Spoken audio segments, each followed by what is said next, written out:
Glad to be back with you. Looks like we've got great attendance, so Brandon is taking notes of those who are on the call, so thank you for that.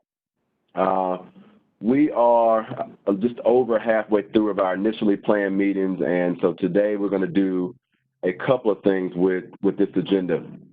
The first is going to be we want to calibrate where we think we are based on our first three meetings. And so I want to go back. It was important to me that I hear from you about the direction you're leaning. We've taken feedback at the first three meetings around both the Civilian Review Board general roles and responsibilities, as well as our discussion around the Office of the Inspector General roles and responsibilities. And so today is really about making sure we have heard you in those settings, making sure we have documented well your recommendations in those areas. And then the second part of today's conversation will be introducing you to the collective bargaining process. As you know, much of, even with the charter amendment, there will still be much of the mechanics of this process that will need to be negotiated through collective bargaining with our city. And so we want you to first understand that process, allow you to ask any questions about the opportunities, both that are part of that process, any nuances, and any even potential non-starters as it relates to that negotiation. It doesn't mean that those things can't be asked for, but we've asked our team to give you some insights about how that process could work and what things would need to go to the table versus what things the city would have the power to do without the collective bargaining process. So Jenny will come later in the meeting and deal with that. And then we'll hopefully have a few minutes to get any of your general comments on in the conversation, and I'll let you get on to the rest of your week. So again, let me say welcome to all of you. Any opening questions or thoughts from the group before we jump into kind of a review of where we've been and calibrate that?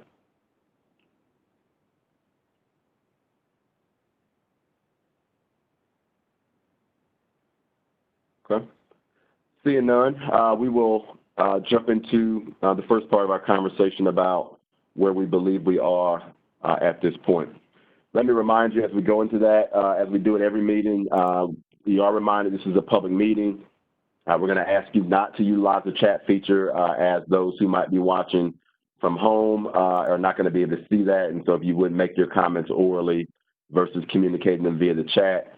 Secondly, just know that the proceeding is being recorded and that you are part of a public meeting at this point. And so we wanted to remind you of those things we talked about in our very first meeting again today. With that said, let's jump in. So we spent the last three meetings doing a few things. One is we've had Alexa from Baker to really walk us through what other cities are doing. And many of you have said that's been helpful in understanding a little bit more about the powers and the authority of civilian review boards around the country. And so we've looked at those cities, we've taken a look at many aspects of that, and we'll bring all those aspects back in front of you today to talk about the Columbus model for that. Likewise, we've also discussed at our last meeting the Office of the Inspector General, talked about roles and responsibilities that particular investigative function has, and talked a little bit about how it is we might see those things working here in Columbus. And so the first part of today's meeting really is designed to just calibrate the recommendations that will be coming out of this group around some of those early, more foundational pieces related to the CRB and then the related investigative powers of the Inspector General office. And so we wanted to make sure we didn't move too fast into collective bargaining without first level setting where we are and what we think we've heard from you. And so this is the opportunity to both correct anything that we may want to think about differently, as well as make sure we have heard you based on some of the conversations we've had. In some of these instances, we've had conversations, but not really headed toward a decision. So we'll be asking you a little more pointed decision-making around some of these things today. And won't be closed today by any means, but we do want to calibrate today moving forward. So here's what we think we have heard from you in some previous meetings about what you believe the Columbus CRB needs to be thinking about and consider as we come together. We talked early on about, you said to us that the board needs to have the authority to investigate along with subpoena powers for that at both the witness and the document level, so that the investigative power was one we talked a lot about, seemed to be fairly good consensus around that, and so that's one of the things we heard. I'm going to go to a chart after this so we can talk about all these in the aggregate, but I'm going to overview them first. Secondly, you talked to us about you would like the CRB here to have the ability to review all forms of violent and nonviolent cases, filed to assess if if race was a factor in the outcome of that case. And so we heard from our experts around this that in some cases, we believe that some cities are only looking at violent crime. The conversation we had was a bit broader than that. We want to make sure that we talk about which cases would be reviewed versus others as a part of our conversation today. So that's one of the things I'm going to be asking you to think about. You suggested to us that at least among what might be various committees or the way in which we might structure the CRB, there were at least two primary functions. One was obviously the investigative arm, which is ideally or probably going to be headed up through this Inspector General role, and then an advisory type committee or subcommittee, which is really designed to look at and help to manage the operations, procedures, and staffing of the CRB. And so those were the two of the areas you suggested to us needs to be a part of the overall structure of the CRB. You also talked to us about this idea of bypassing once a recommendation or once a investigation is complete, the ability to be able to bypass the chain of command in terms of going directly to the police chief and implement discipline from the CRB. I know that's going to be a question mark or one we're going to need to spend more time. We'll probably end up coming back to that in our collective bargaining conversations, but I want to calibrate that as indeed, and as Alexa shared with us at our first meeting, that is more of the rare instances, and certainly Baker folks, correct me if I say anything wrong, those instances are more rare. What is more common is the CRB function making a final recommendation to the police chief, but not directly implementing discipline as a body. And so that is something we'll need to talk about more and make sure we have your direction around. And then we talked about how does one become a part of the CRB, particularly, and so what you all suggested to us was a hybrid model. Sorry, I'm getting some feedback. All right.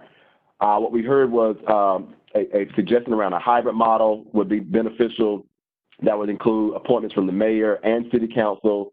Those would happen through some type of application process, as well as the ability to appoint from community organizations. So we haven't worked out all the mechanics of that, but I think the gist of it was to have an application process, to have our city leadership involved, and also make sure there's an opportunity for community organizations to be a part of that appointment and nominations process. So the mechanics are not in place as of yet, but we want to make sure the spirit of that is correct. You suggested to us that members would serve 4-year staggered terms, so the board is not turning over completely every 4 years. That would probably mean that the initial board has staggered terms in order to allow for that. But again, the idea is that folks are being appointed to 4-year terms. And then you talked about in terms of leadership of the Civilian Review Board, that would be a selection from within the group. So once the group is seated, they would then deliberate and elect or select a chair from within the group. We talked about the ideal size of the board, and I think the range we landed on was about at least 7 and no more than 11 members to make up the CRB process. We want to hone that down a little bit or leave that for our city leaders to kind of work within that range for the final recommendation. And then we talked about, from the Inspector General perspective, just making sure there was adequate staff to conduct the investigations and address the what will probably be a ongoing set of complaints, and so making sure there was appropriate capacity there in order to do that. So as I move from this screen, I'm going to go to another one in just a second, but talk to me about reactions to any of that, anything that you would call differently or like to maybe amend as a part of this. The floor is open for your initial reactions, and I'm going to pull up a version of the Excel spreadsheet we used the last time around to also talk a little bit about some of these elements in a little more detail. So, any questions, thoughts, insights from what I've shared thus far? Go ahead. This is Asleen. I was just wondering, in terms of the term limits, did we talk about term limits? It seemed as if our guest from Chicago, there wasn't term limits, like they can renew that position, and I just wondered if we had established that. I don't know that so you're talking about in terms of being re-upping after your initial term. Is that what you mean? Correct. So we talked about 11. We talked about having it staggered, but then right. Can folks renew for 2 terms, or is it right. Indefinitely? Again, it seemed as if the gentleman who joined us last time, you could renew. Exactly. I don't think we've talked about that. So if you certainly have some thoughts around it, go ahead and start the conversation with that. Well, so I don't know. I think the idea of being able to renew indefinitely has its pros and its cons. The pro is that you have somebody who has institutional knowledge, who clearly is dedicated, because this is potentially going to be a volunteer or low paid but seems volunteer process. So I think that that's the pro. The con is that that person could potentially sort of get stuck in their ways in the process and not allow for new views. So I don't have a full, I guess I should say, I don't have a strong opinion other than I can see the pros and cons of both. Sure. Other thoughts around this idea of, quote unquote, term limits for members of the CRB. So minimum 4 years, what would be the maximum? And is it 2 terms? Is it unlimited terms? How does that process work? And then what would then trigger those terms to change over? Any thoughts around that from additional work group members? Hi, Mo. This is Stephanie. Yeah. Sorry, please go ahead. Okay, this is Stephanie Hightower. I would like for us, to Asleen's point, I'm not a proponent of term limits because of the need to have institutional knowledge and history. And 4 years will turn over very, very quickly. And so if there's an opportunity to at least give people 2 terms to serve, I think that will still give you the ability, and with the staggered term limits, you'll be able to have those new voices at the table. And even the President of the United States gets 2 terms. So I would hope we would consider that. The other thing that I also want to bring up is the number of members. I think, from just my board governance experience, anything over 9 is going to begin to get unwieldy. And so if there's an opportunity to readdress that, I think 11 members, even though we said no more than, those of us who do have to govern or have boards, it becomes a little bit when you have that many people that you have to try to herd at one period of time. So that's good feedback. Any additional comments around the 2 ladies who've shared thus far around both the term limits as well as the board size from the rest of the group? Hey, this is Jasmine. I second everything Ms. Hightower said. I think 2 terms is good. I don't think you should be serving more than 2 terms, and I think 9 is a good number. I also am wondering how people feel about,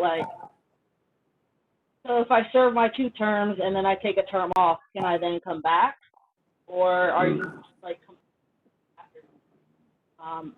I don't particularly have opinion either way, just one. Okay.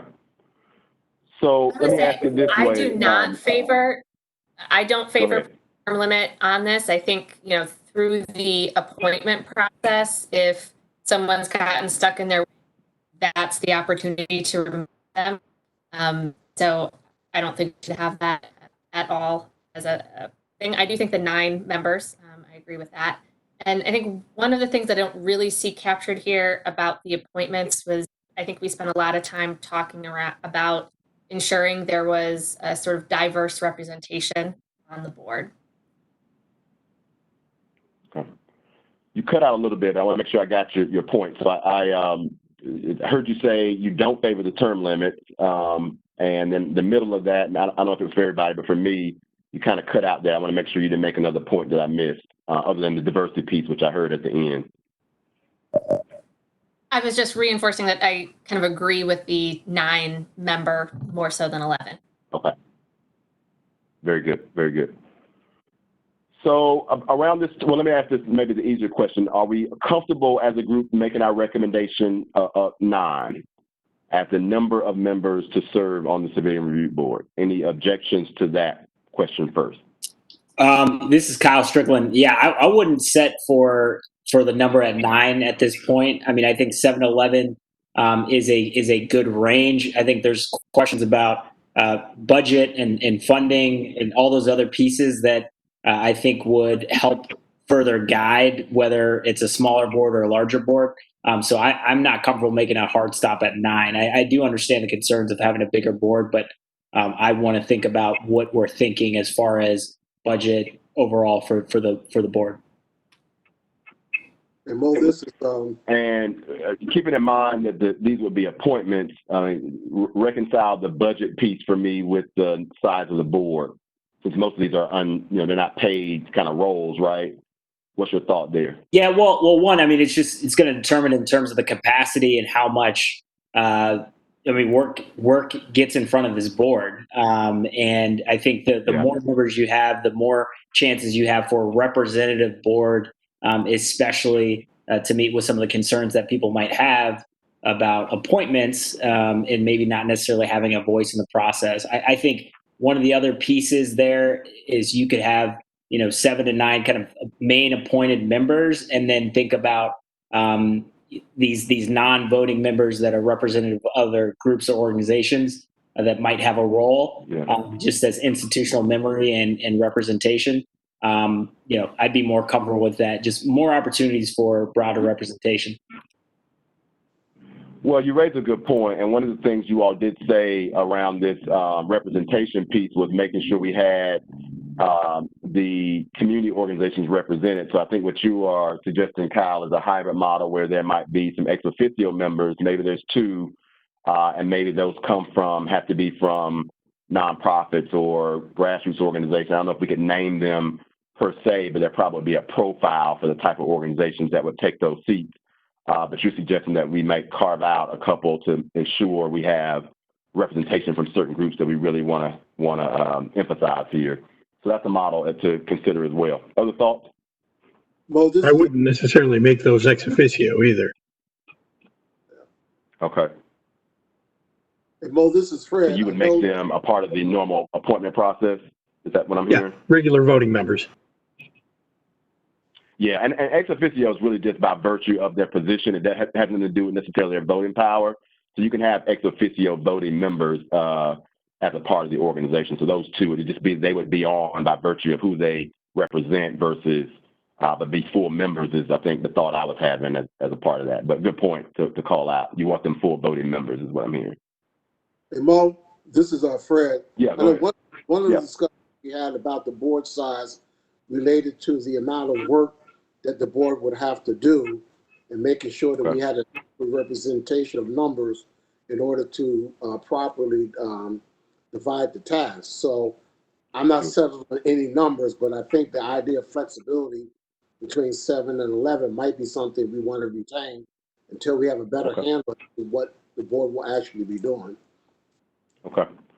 So I think that makes sense right now. If there's not objection from the group to keep the range there, as we know, all of this is recommendations to the city to be kind of finally vetted for how this department comes together. So we, keeping it in that range at this point can be fine as long as the group is comfortable with that. So it sounds like what I'm hearing is while we want probably no more than 11, it sounds like we're not necessarily ready to settle on 9 yet. And we wanted an odd number, I think, to some of the questions that got raised early on. So you're still comfortable keeping that from in the range of 7 to 11, at least for additional conversations as we end out the process in a few months. Is that okay to leave it in that range for now, based on your, I see some heads shaking, I'm just looking. Yeah. Okay. Let's come back into this term limit conversation. We talked about 4 years. It was floated that maximum 2, and in other cases it was floated not to have term limits. Any additional thoughts there by way of a recommendation?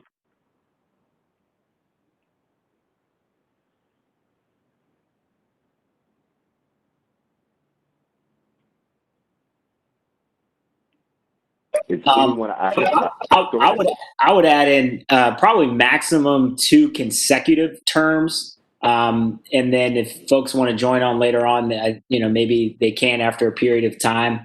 But yeah, I mean, I think 8 years is a good amount of time for somebody to have. But I do think there should be some cycling off. I'm not saying that they have to wait another 4 years after serving 2 terms, but I think it would be good to get some of that moving around. And then for people who are concerned about institutional affiliation and involvement there, that's a key role that some of these community organizations can play too, to make sure that is constantly filled and there's institutional knowledge there. But I think 2 terms is good, consecutive terms.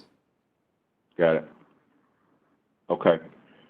So based on what we've heard, is there a problem? Is it fair to say that we are open at least to the 2 terms as a group recommendation? Haven't heard at least one objection to that. What's the will of the rest of you around how long a member would serve?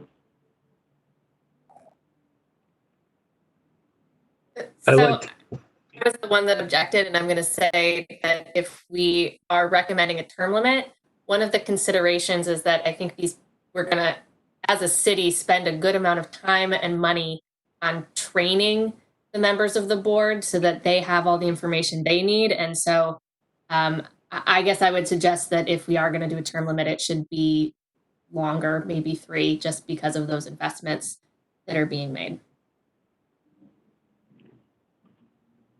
And so how do we balance that with this notion that, we live in a region of almost 1 million people, city's not quite that big, and just the sheer representation, right? So ultimately you're going to have no more than 11 people serving on this board. Do we want that kind of longer than 8 years institutional leadership on something that is supposed to represent the citizenry?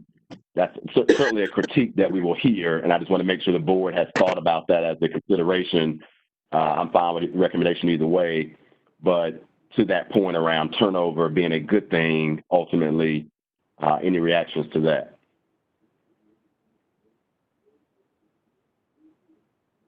Hey, this is Jasmine. I would just say that yes, people are going to have to be trained, but I don't think the people whose terms are up are just going to abandon ship. Like, if you're committed to community, you're committed to community, and I imagine that they will do their due diligence in making sure that folks are properly prepped as they sort of move into their seats. And I second everything that Kyle said. I think 8 years is plenty of time, and just because you're done serving on the Civilian Review Board doesn't mean that you can't continue to be involved in some sort of way. Okay. Thanks, Jasmine. Any other thoughts on this? Again, don't have to make a decision today. This one was kind of a new element that brought up today. So if we want to take a meeting or so to think about this aspect, we certainly can come back to it. We don't have to decide it today, but any additional thoughts on it before we move into some other aspects? Mo, this is Jonathan. I was going to say I agree with the 2 terms. Okay. So it sounds like the general sense is toward the 2 terms, with some other perspectives as well. We'll kind of put that down as the majority of those of you who weighed in, but not a settled issue at this point. And so we will revisit that particular aspect around term limits at a subsequent time. So thank you for that. You all should be able to see my Excel sheet that Baker had put together with some of my modifications. Is that right? You can see my screen? Yes. Okay. So here's what I've done here is just try to take. Before you go on. Go ahead. Yeah, I had one comment about your bullet sheet on a different subject. I thought that bullet number 2 contained 2 completely separate ideas, and I was in favor of both of the ideas, but I thought it was complicated because they seemed to be intertwined. Okay. That was around the reviewing forms of violent and nonviolent cases. Is that what you mean? Yeah, so that's idea 1, and I agree with that. And I thought idea 2 was that all cases would be assessed to see if race of the victim contributed to the outcome of the case. And I agree with that. That's fair. But Yeah. I do think they're 2 separate ideas. Agreed. Okay, that's a fair point. Yes, we talked about them both together and separately, but you are correct that one question for us to think about is the form of cases that would come to the CRB. So that is question 1. And then there's a secondary question about what is the monitoring function the board will play in looking at issues of race and its contributory factors in the way that the outcomes of investigations occur. So there are 2 different issues. That's a fair point, and I'll make that correction. But good call out. Hey Mo, this is Jasmine. Just 2 quick things. Are we gonna revisit your list? Because I had a question about subpoenas, and then like I don't feel comfortable saying we're going to appoint people. Like I still firmly believe that there's some of these people need to be elected, and so I would appreciate if we could have some more conversation about that. Okay. So we're about the subpoena piece. We're probably about to talk about now under the powers of this chart, because that's going to be one of the investigative functions. So we can talk about that piece now. The question of how folks come to the group, you're suggesting there be a conversation about appointment versus election, and I'm going to put that down and bring that back at the end of this conversation, if that's okay. So what you have on the screen here is if you see an X there, it is our interpretation of what we believe we heard. So we wanted to calibrate that back with you. We'll walk through what these pieces mean. And then if there's in the blue boxes where you see question marks, it means either we didn't make a decision, we haven't talked about that particular aspect. And so this is where I'll lean on, I think Alexa's on, as well as Jenny, to maybe answer any questions and maybe what these particularly mean. But let me go to the bottom of the sheet where we kind of briefly explain these elements in the chart that Baker put together for us. So the investigative category or column speaks to that would be the power for the board to conduct independent investigations of some complaint. And the some complaint is because it does vary in terms of what some boards look at city to city. But the idea here is that, do we want our board to have investigative power? Our interpretation of what we heard was that you did. And so we still have some open questions around the type of cases, but certainly you wanted the investigative power to be a part of the CRB responsibilities. Any thoughts or that we hear that correctly from you, that is a power you are looking for to be a part of the CRB?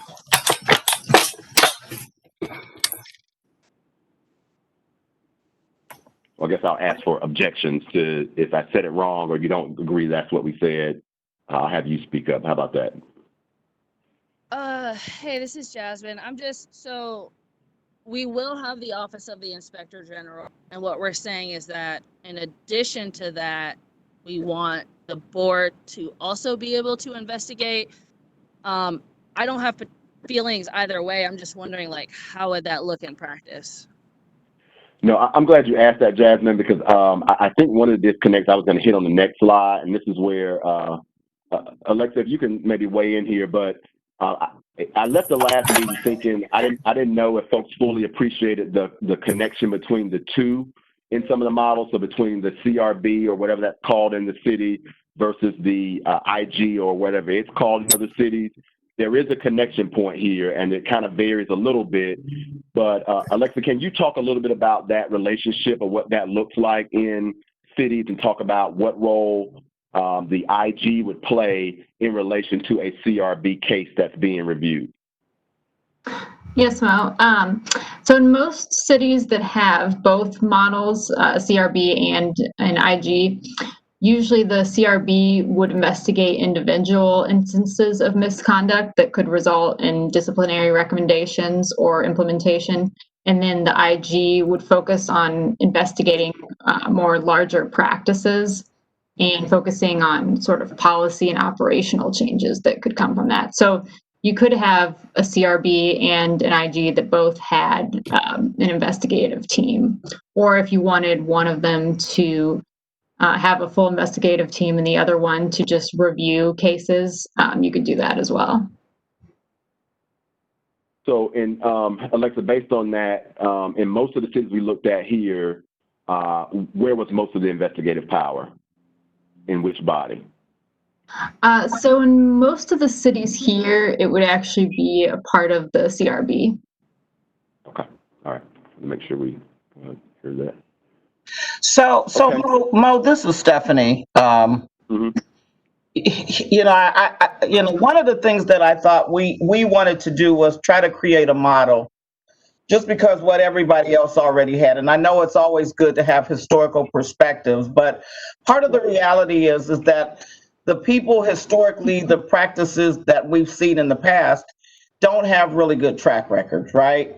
And so in my mind, we were put in place to set out how do we look at all of this data and all of these different models, and we try to come up with one that we think can be a model that other cities down the road would emulate. And it's going to take time because we have to get it up and running and then, you know, be able to measure outcomes and those kind of things. But I guess what I'm looking at is this, and this is the reality, and maybe I'm speaking out of turn and, you know, whatever, but, you know, I sat on the school board at Columbus City Schools for, you know, for almost 8 years, right? And I sat in the seat as the president.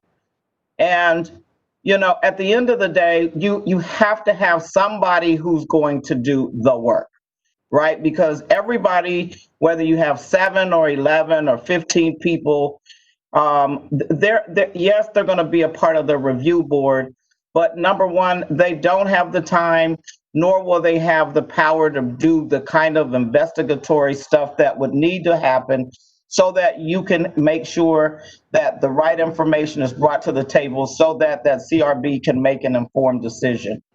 And so in my mind, the IG should be, the CRB should be dictating to the Inspector General what it is that needs to happen to go do the work, do the due diligence, and then bring back that information to that very stellar group of people who can then, you know, decide then how do we move forward, what the outcome should be or whatever. But if there's some false sense that 7 or 11 people are going to be sitting at the table doing the bulk of the work, and getting engaged in that way, I think that's probably one of the reasons why these other models don't work. I think you have to have, yes, there has to be the paperwork and all of the information that is brought to the committee, but at the end of the day, you need to have an investment in putting together whatever the IG's team needs to be to come back to a group of smart people to say, here's what we found, or they say, no, go back and do X, Y, Z. But that IG, I think, should be, if I'm looking at a model, I would want that IG to be basically that this committee dictates to the IG what needs to happen and let them do the due diligence and bring back the work. And that's just where I'm at, guys. And I know there's might be other opinions, but I just think that might be unrealistic that this body is going to be doing a deep dive or even has the time. I don't care who it is. If people have are working people. You know, they're not going to have time to be digging down into the bowels of this stuff. But anyway, that's just my perspective. Thank you for letting me share. Hey, Mo, can I chime in for a second? Go ahead. It's Anthony. I agree wholeheartedly with Stephanie. I mean, that's what I see. And, you know, having experience in doing the internal affairs investigations, it is daunting. It is a lot of work. And I, again, just agree and I am supportive of what she said.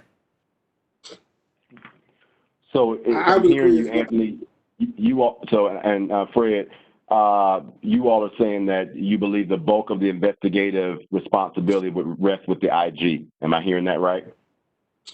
Yes. Okay. I just want to add briefly. I think that might be the case, but still retaining the powers for the CRB to do so. And then again, this is a question about how well funded the CRB will be, knowing that board members might not be able to have all the time in the world, but making sure that it's well staffed, well funded, and has a body that can do some of this work. But I just want to make sure that we still, even if it's the case, the IG takes this on and is we kind of direct it. I think it is important to make sure that we retain that ability to do so. Okay. I agree exactly what you're saying, Kyle, exactly. But I think that you still got to have somebody else doing the work. Yep. Okay. And I think Kyle's point is also important when he said at the direction of the CRB, because you do need to have somebody who's making the decisions about where you're going and what you're investigating. And I think it is the CRB directing the IG in the model we're talking about here to conduct the investigation in this way and to talk to these witnesses and to, et cetera, et cetera. And the IG may have views on how to do it more effectively, but it has to be clear that the CRB is the one saying, here's the investigation we want done. Yeah. Fair. Okay. I second everything that was said. So, yes, thank you. Got it. As do I. This is Asleen. Thank you, Asleen. Any others? Same. All right. Thanks, folks. So the second aspect we have here that was still somewhat of a question mark because we didn't want to make sure we weren't misinterpreting was this idea of the review and monitor function, where we talked about the power to review police department investigation in certain categories. And I think, and we do have a slide, let me see if I have that presentation from Baker where they broke down, yes, where they broke down the difference. I want to go back to that and make sure you guys remember the differences in the two. So here's where we had some interpretation of, we had some interpretation of the three different responsibilities. So you see here, investigative, talked about independent investigations, having the power to result in either disciplinary recommendations or, in more rare cases, actual to implement the discipline itself. The review function we're talking about now was around reviewing internal fair investigations and making disciplinary recommendations would be either an add-on responsibility, you're saying, or one that we wouldn't have as a part of our CRB. And then there's certain groups who also have the auditor monitor role, which is reviewing the process for fairness. So not looking at individual cases. And again, Alexa, correct me if I say something wrong. Not looking at individual cases per se, but more so looking at the process and the fundamental fairness of it in making some of the disciplinary decisions. And also they would then be making recommendations on policy and procedure. So on the third, the first and the third one here, you will see on my other chart, there are check marks. I believe you've said to us, we definitely want investigative power, and we definitely want to make sure we're also looking at how things are happening from a process perspective, and also be able to make ongoing recommendations about policy and procedure as it relates to our division of police. The question mark for us was around this, the ability to review internal fair investigations and make disciplinary recommendations there, and if that was a function we are looking for to be core to our CRB.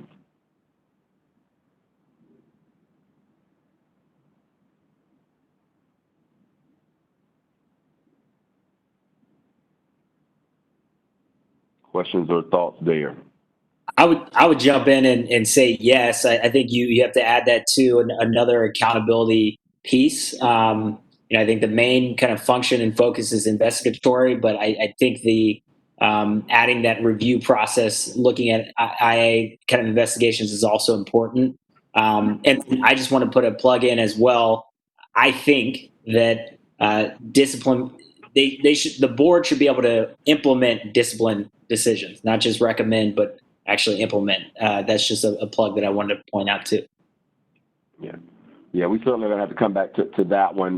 We know that was the feeling we took from the group, though. So that is what we've documented at this point around that ability to actually implement discipline, which is, as was shared, is more rare. But if it's the will of the group, we will take it forward as a recommendation and let it move from there. Or we may bring this back up during collective bargaining and talk about pros and cons there. Alexa, let me ask you to do this, if you would. Talk about, in a practical sense, what this would look like. So both the investigative, the review, and then the audit process. Talk about what a CRB would see and be involved in each of these instances, just to remind the group again. Okay, so if you had a CRB that had all three of these powers, what you would probably do, or at least what historically other cities have done, is you would independently investigate some categories of complaints, but then review other categories that are actually conducted by internal affairs. So there wouldn't be overlap there. And then for auditing, you could just take all of that information and look at the overall policies and procedures and what needs to be changed. Got it.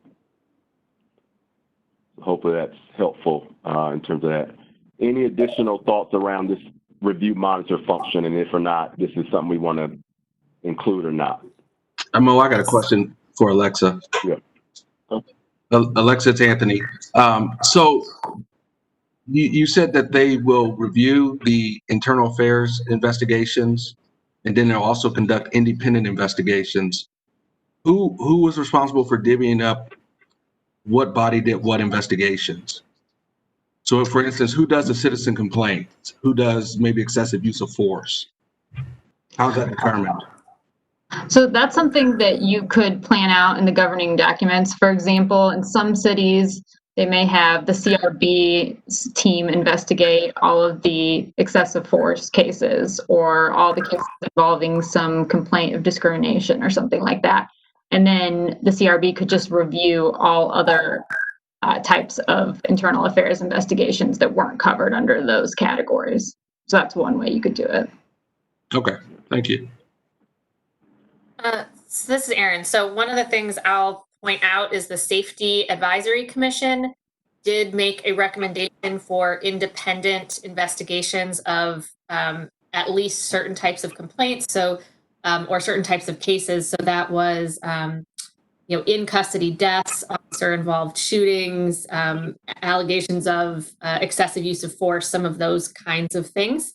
And so if we're making, kind of drawing a line between what is always investigated and then what's sort of audited or monitored, that would be probably a logical place to start. I agree with that. That's good feedback. Okay. I agree with Erin. I'm thinking sort of maybe we do like violent is something that sort of the Civilian Review Board will look at it and then send it over to the IG, and then sort of like non-violent things, maybe the Civilian Review Board can investigate those and then do, I think Erin mentioned once, like I'm using the wrong word, but like reconciliation type things where like you actually get the officers and the person in a room and they have a conversation about whatever sort of interaction they have. So you have like a people-centered thing around the things that are a little more minor, and then like the IG's office is going to handle the major things. And so, Jasmine, one of the, I think one of the things you're talking about is maybe that being like the mediation process, and that is one we have on here also as a blank. I don't know, we've heard from this group one way or another about, do you want the CRB to have this role? If you look at the bottom of the screen, we define that as assisting with the mediating disputes between those who make complaints in the police department. Is that a role you want the CRB to play? And so that's one of the questions I want to get some feedback from the group around today as well, because we haven't decided on that one way or another. So that is coming here in a second as well. Well, I do have a question. Yeah. How is, and maybe Alexis is the best person to answer this, but how is all of this coordinated? Because I can imagine a scenario where you have overlapping investigations. So the question then becomes which one takes priority if there is a ranking, and what are the implications with respect to decisions or processes that takes place under one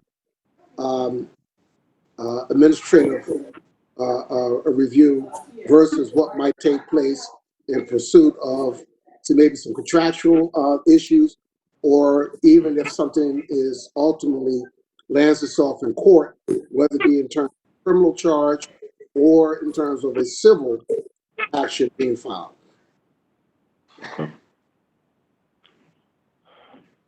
I don't know, Alexa, any thoughts on that based on what other folks are doing? Obviously, I know governing documents, we have to speak to some of this, but go ahead. But some of the jurisdictions have all the complaints come to the same like intake process, and then they get divvied up. But when they are divvied up, it's in accordance with, you know, the actual plan documents that kind of guide how you exercise your discretion over which agency you should be investigating. But it's probably good to have everything go through one process. So one entity is just, or one group is deciding where that will go. Well, for example, if you have a situation in which either a complainant or an officer is charged criminally, then if you have an administrative process that they are to appear in front of or otherwise participate, there may be a hesitation to do so or to share information or provide information with the fear that that might risk or compromise their defense in another proceeding. So how is that handled? In most cities, the criminal, okay. No, you go ahead, Alex. Most cities, the criminal investigation would happen first, and then the administrative one would happen after that. But that's not in every case. When you say criminal investigation, are you saying the judicial process is completed first, or the administrative process is completed first? The judicial process is usually first. Okay.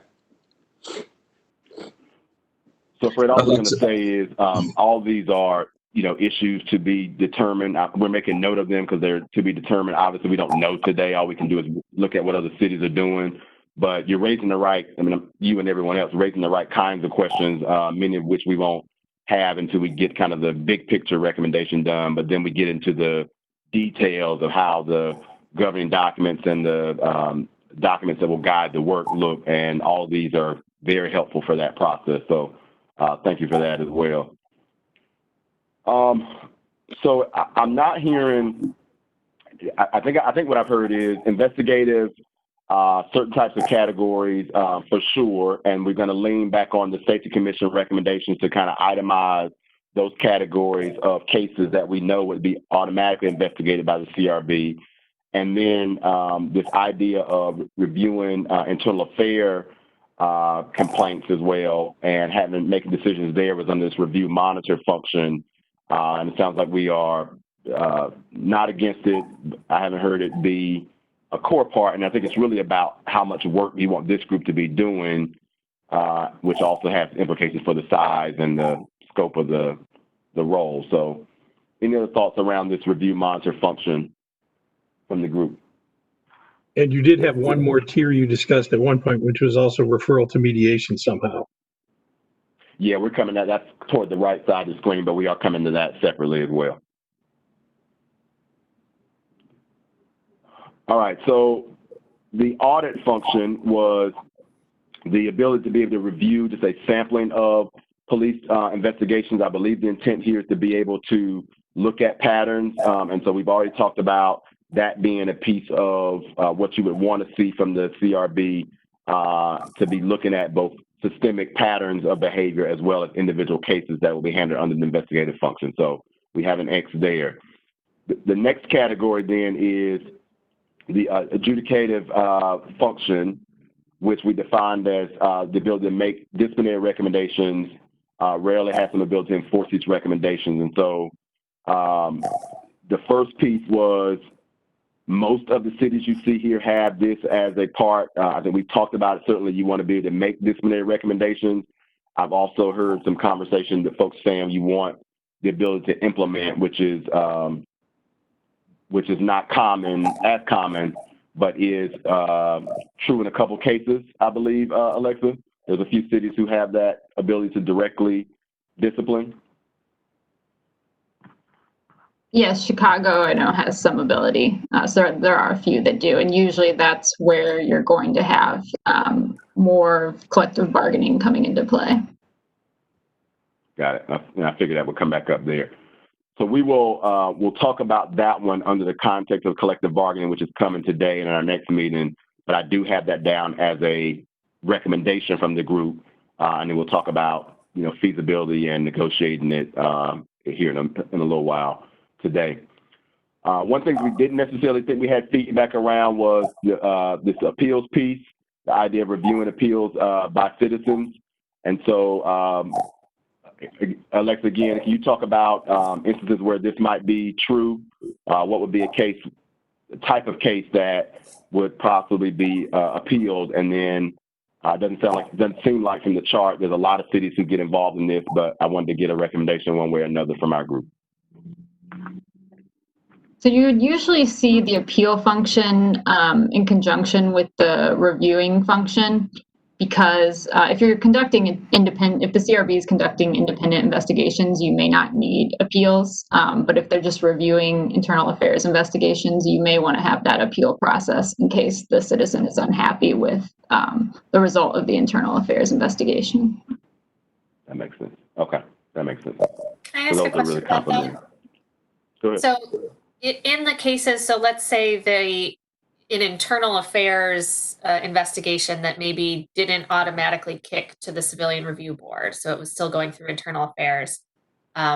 Is there a role where then in that case, if either party was looking at that and wanted to appeal, that it gets kicked up for review to the civilian review board? Is that a model we see anywhere? Yes, yeah, I think that's exactly where the appeal process would have the most value.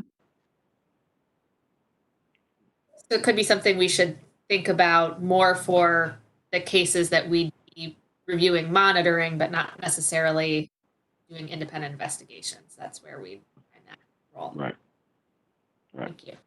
Well, it seems that would be also relevant in the circumstance that Kyle was talking about, in which if the board actually had the authority to make disciplinary decisions, you then probably need some appeal source.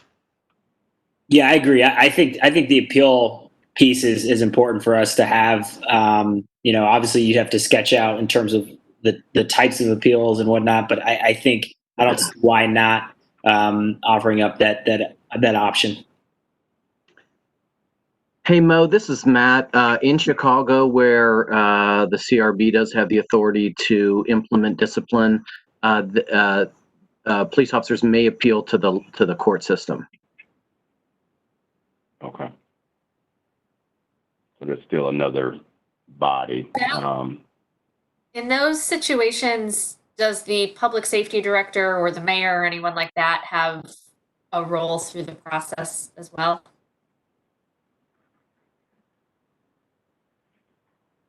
I don't know the answer to that question, so I don't know if Matt knows or not. That's something I could look into. I'm sorry, could you say that again? In the cases where the board hands out discipline and they can appeal to the courts, I'm sort of wondering in that process if the public safety director or mayor or someone like that is involved at any point, or if it's completely independent. I'm not sure of that either. I would imagine there would be some independence there. Yeah. Okay. So then we had the two categories around the ability to advise and make recommendations around particular policies within the department. So policy procedures and just overall operational customs are included in this category. And so the two options here are kind of, the CRB being able to unilaterally make, policy decisions, and then probably more practical is this idea of advising the appropriate body on policy changes, recommendations based on some of that audit function. I'm imagining that when you're looking at trend data, seeing things there, then making appropriate recommendations to the department is probably what most other cities are doing. That's the category I have it in right now. I know you certainly want to have that power to make those recommendations around policy procedure changes, but any thoughts here, additional thoughts here around that particular function? This is Asleen. I'd be interested to know an example of a policy that was created by the board that was implemented in another city, because I'm interested in how deep this policy could go. Interesting. Do you have Baker, an you guys have example? any thoughts around that or ideas or anybody from the city about some specific examples? This is Matt again. I'm sure that we can find some. We'll just have to look at what some of the cities that have these that have this authority, what they have done. I'm sure we can find some though. I mean, the reason I asked that, Matt, is that policy is so important here, Mhm. and I think that this could be a really critical piece. I'm just interested to know how effective it is, and I don't. Yeah, I'm just interested to know how effective it could be. I had a question around some of the collective bargaining pieces here. I mean, this is something that I think we should do or should have, and then the question is going to be on what you prioritize when it comes to negotiation. But I don't see why not. I mean, if we had the opportunity to do that, I don't see why we would pass it up. Just in terms of an additional check, some additional accountability, I think that'd be important. Again, I'd love to get a sense of what those policies would be. But we can advise on all the different policies and procedures as we want, but who's going to actually change it? I think giving the power to do that would be powerful, even if it's maybe a smaller subset of whatever gets negotiated. But I do think that would be critical. This is Jonathan. I had mentioned this a couple times, and the reason is because in law enforcement, everything comes from and emanates from the policy. So the training that they're going to do and all the sort of things that come after that are based on whatever the policy is. So if you want to really be proactive instead of reactive, then you have to go to the policy. And in the interest of fundamental fairness, that's the way to do it, right? I mean, we want to prevent these things from occurring rather than react to them after they occur, is the ideal position. But I don't know of any particular examples in other cities. I can just tell you that if you think about like the chokehold policy in some cities that has been questioned, you would want your citizen review panel. I know that's not an issue particularly here, but you would want them to inform the leadership that that's not acceptable and that that's something that should be changed in the policy. I can't, see all the different things that might come up in that regard, but the chase policy is another one that I think about. The article in the Dispatch today about pulling over people and disproportionately affecting folks, that could be a policy driven change that could have some impact, and so that's my sort of stance. Got it. So it sounds like I'm hearing a little bit more. I'm sorry, did I hear somebody? So just real quick, I second everything that was said, and I think we had talked about specifically like hiring a public policy person, and maybe it's not full time, but I think the Office of the Inspector General should house, or maybe the Civilian Review Board should house, like someone who does public policy, like professionally. And I think, Jasmine, I think the distinction we're talking about here would be more recommendations like for like police policy, right? So the division of police policies, I think, is what most of this is speaking to. But I hear you talking about larger public policy, which would be a little different. Am I hearing that right? Yeah, because like until an officer is actually hired, like everything until that point has to do with like the city. And so Public I'm policy. thinking Fair. like mandating that the police do 3 recruitment fairs at every high school every year to just make sure that we're actually like in front of the people that they say that they want to recruit. I mean, that's like a small thing, but yeah, I think that there's some things that happen on the front side before officers even become officers that we should also be able to have a say in as well. On the policy side. So Jasmine's pointing note around the public policy side of this, which is also important, particularly around this idea of advising on policy. Though I've heard, several of you talk about perhaps pushing this a bit differently, where you want the power to directly affect the draft and implement policy versus advising on it. So other thoughts about that? I want to make sure if I need to change your the way you're leaning on recommendation, I want to make sure I'm hearing that correctly. Any other thoughts around that particular one? So one is a direct policy development role, which is column H, or followed by advising on those policies to the appropriate body, I imagine with some sense of formal response required, those kind of things. But any other thoughts around that? Hey, Mo, this is sorry. This is Laura Baker Morris with the City Attorney's Office. I just wanted to toss out there too to caution a little bit about the advisement role and the ability to actually require particular policies. Some of those might cross into the line where it would be something that would be legal guidance, particularly since we're talking about police department policies that often have constitutional bases. And the second thing, of course, is we have to be concerned about whether or not council would be improperly delegating its legislative authority by giving up some of those policy recommendations to an administrative board. So, if we're just talking about making recommendations, that's one thing. But if we start going closer and closer to being able to compel particular behaviors, then we have to start thinking about those as things as well. Yeah. So maybe I'm going to make a note about this one. This is one we want to come back to with some kind of specific examples, maybe what those other cities have done, so we can kind of get a sense of what kind of policy changes they've really been able to get implemented. And then also looking at this from the, what's likely from a legal perspective based on the powers that, city council will have to retain versus those they can delegate to policy development for the CRB. So this is probably one I'm hearing. I'll kind of add there's some thoughts on both sides. It sounds like we definitely want to be an advised policy, but to the extent we can push toward policy development and implementation, that also seems like it's an interest of the group, and we need to kind of explore it a little bit more. So without objection from you, if we can come back to that one with a little more data specifically to help you make an informed decision around that, that'd be my thought. If that's okay with the group. Well, in addition to the questions about the legal authority of that and some of those, I'd like more information on how places do that around budgeting, because some of the policies that you set could have a significant impact on spending.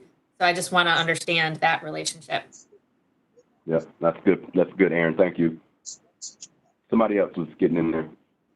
Mo, it's Anthony. I thought I recalled that the Chiefs Advisory Board was assisting with policy changes and recommendations. So are we looking at this group taking over that role from that group, or are they working together? Has anybody given thought to that? Because I know that came up the last time we talked about it. Yeah. And maybe somebody from the city can answer that. I'm not sure. Yeah, I was about to say I'll let the city think about responding based on thoughts around that one.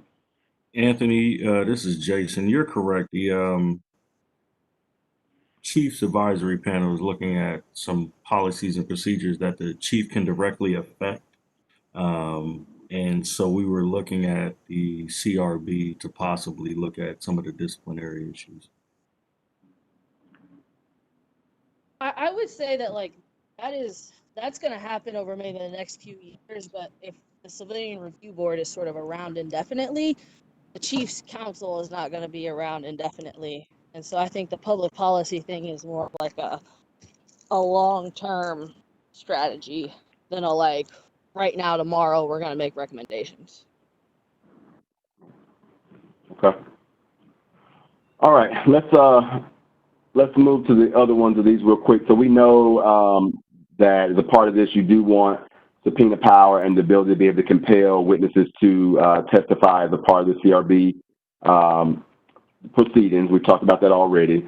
The mediation role here was this one around the ability to be able to play a role in terms of complaints between those making them and the police department itself?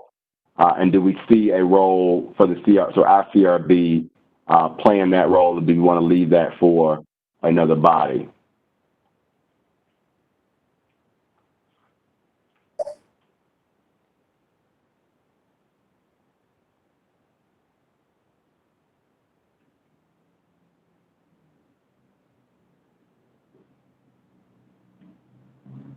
Any thoughts? Mo, I have a thought. So contractually, will the police officers be compelled to participate in a mediation process, or would that strictly be voluntary on their part? I think that's what we got to think about, right? Because contractually, they may not be forced to take part in mediation. So how are we planning on getting the officers to the table? So that may be something we need to think about from a contract. So I'll put a pin on that one, and let's let Jenny address it during collective bargaining conversation in terms of the current contract. She probably knows it better than most, so we'll come back to that. But if your question is right, I don't know the answer to it, but based on what currently happens, and if we wanted it to be the case, if it didn't currently happen, what that would take from a contractual perspective moving into the next negotiation. So we can make note of that and come back to it in a little bit around the negotiation process. Then we have here the community outreach role. We've already kind of put here as one that you want them to have, and this was around the ability to be able to connect back with community at various intervals. So I'm not sure if we had said this was primarily the CRB or the IG, but certainly I think the idea was that there was a concerted effort to connect consistently with the public, and there were also frequent intervals where you'd be sharing back the more like systemic stuff. We've seen these kind of trends, sharing data. I can tell you that the Chief Advisory Committee is also looking at this as a potential conversation and wanting that to happen. And so I have that down as a recommendation of the group. Certainly you can add any comments to that.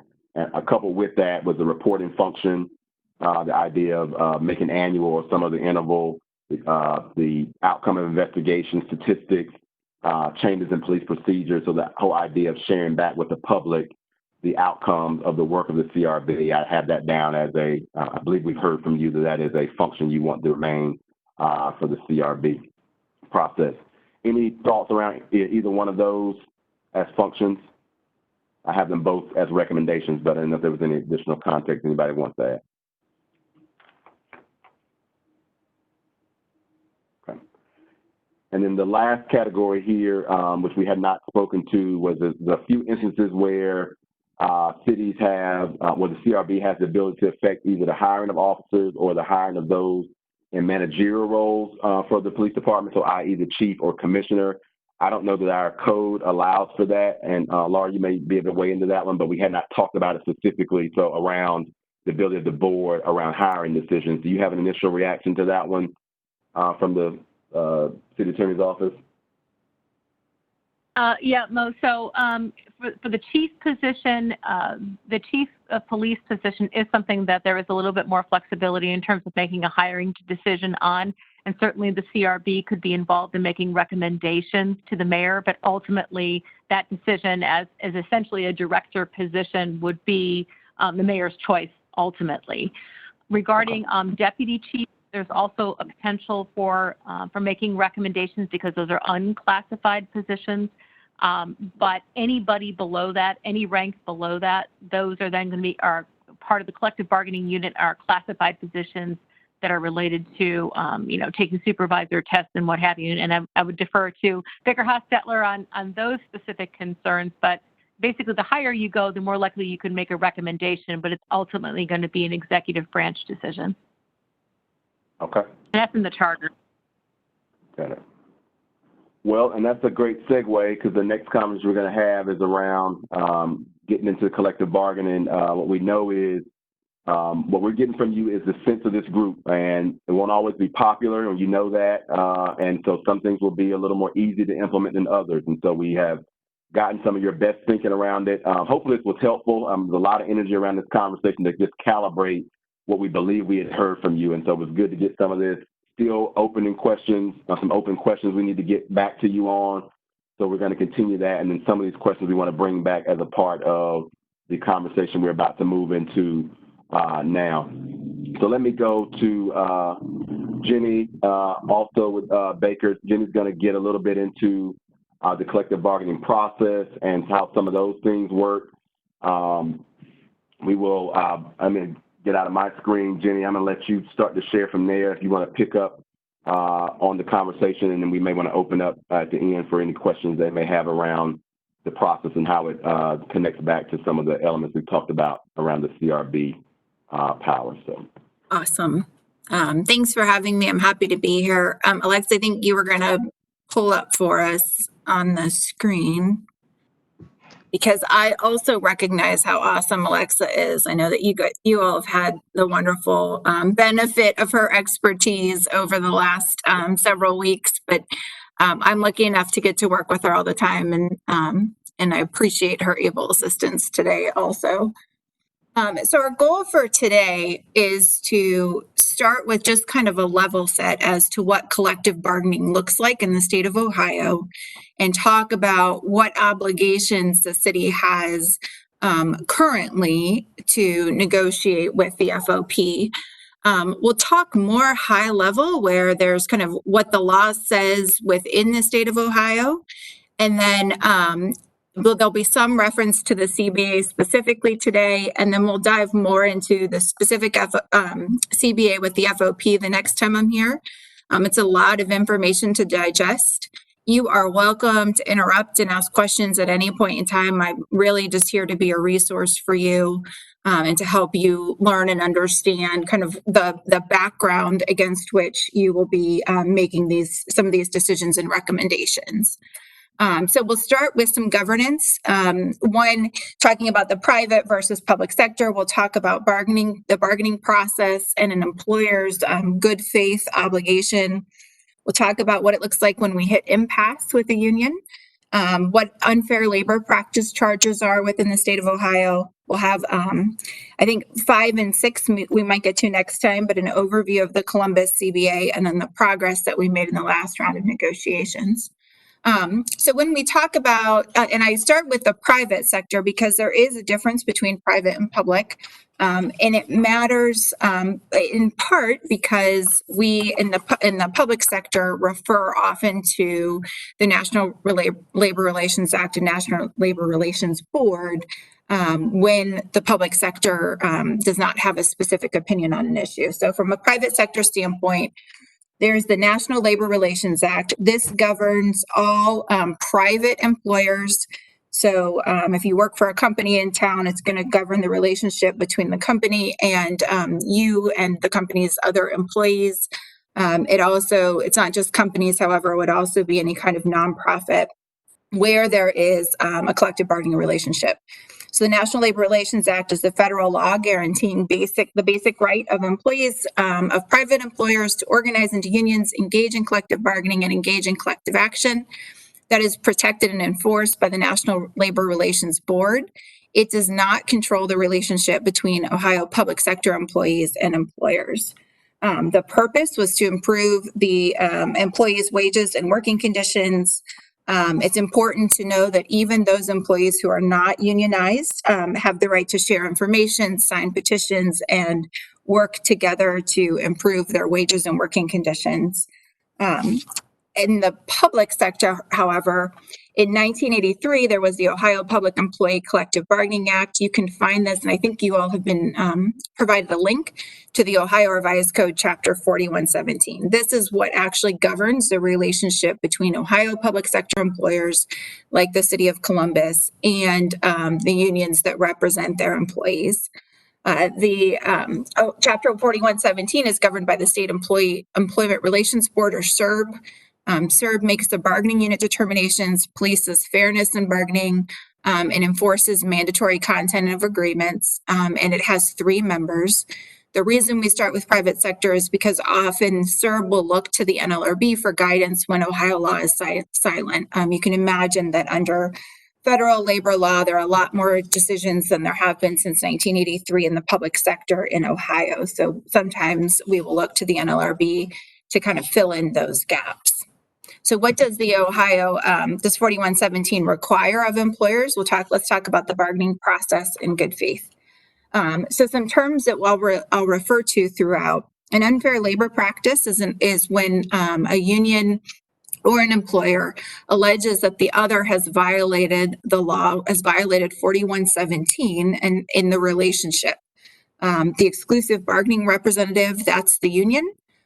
So it's after a union has been elected. In this case, primarily we'll be thinking about the FOP Lodge 9. So the FOP Lodge 9 is the exclusive bargaining representative of the members of the bargaining units, which include all sworn officers as well as some of the promoted ranks.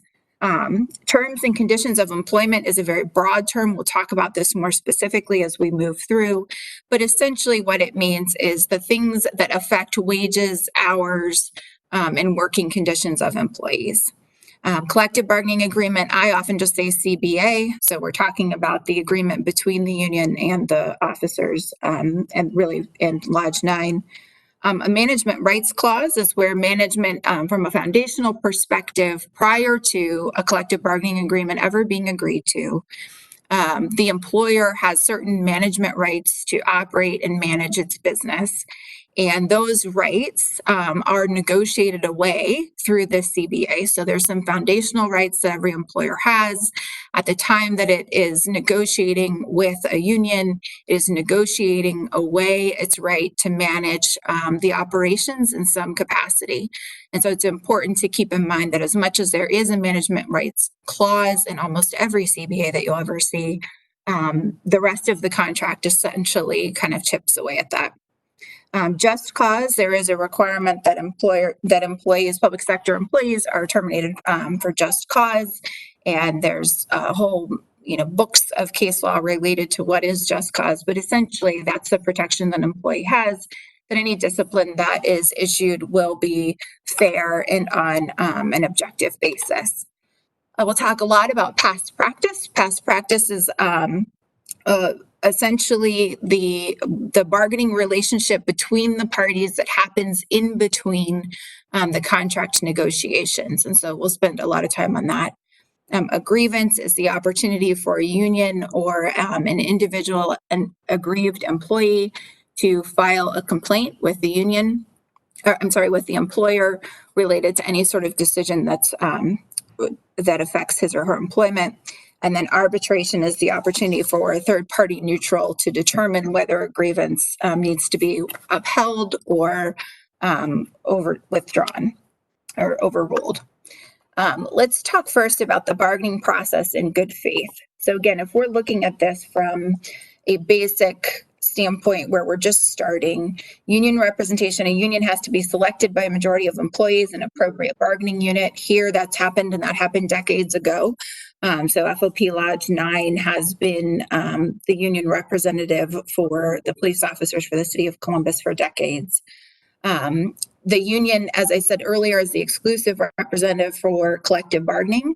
That's as to wages, hours, and other terms and conditions of employment. So when does that matter? The reason it matters is that the city has an obligation to deal with the exclusive representative and not to deal with individual employees within the bargaining unit when it comes to wages, hours, and other terms and conditions of employment. That also means that the city, as the employer, has the obligation to sit and work through issues on these topics with Lodge 9 and not with another entity. An employer cannot interfere with the relationship between an exclusive representative and its members. So in other words, oftentimes, and I would not suggest that that's the case here, but oftentimes an employer might decide that it would like to encourage its employees to no longer be represented by a particular union and to encourage some sort of disassociation between its employees and that union. And that is an unfair labor practice under Ohio's collective bargaining law. Go to the next slide. Real quick. Please. How many officers would have to say the FOP no longer represents me for it to stop being, like, how does that process go if employees are upset with the way that their unit has been bargaining for them? Like, how many people need to object in order for them to have to make a change? I would have, Jasmine, that's a great question. And I'd have to look up decertification, and I'm happy to do that and provide an answer for you next time. I will tell you that it is incredibly rare for that to occur. It certainly would require, at a minimum, a majority of the employees in the bargaining unit.